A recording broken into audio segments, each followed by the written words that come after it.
Знам, че ви залипсвах, затова се връщам с чисто нов влог и планирам днес да ви взема с мен на университет.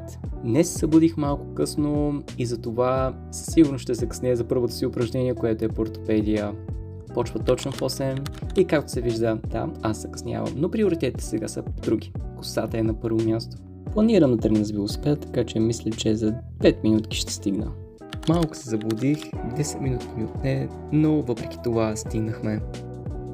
След ортопедията имаме хематология, която е чак в другата база, затова хванах рейса и тръгнах към университета.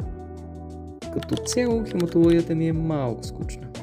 След като прегледахме пациента, се насочихме към рапортната зала, където ще обсъждаме съответния случай и също ще ядем тези сладки, които нашия асистент е донесъл от Испания. След хематологията имахме малко време да отидем до стола и да си вземем храна и оттам.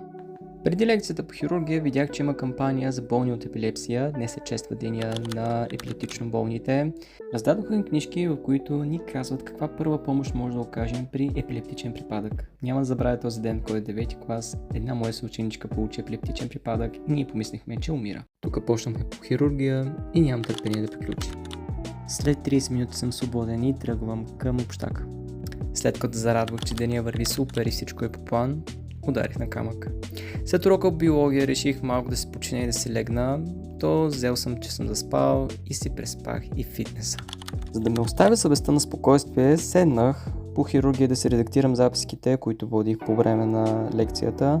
Пуснах си записа на лекцията и взех за работа. Надявам се да сме били хубави колеги днес и да ви е било приятно и интересно. Ще се видим следващия път. Пожелавам ви лек ден и до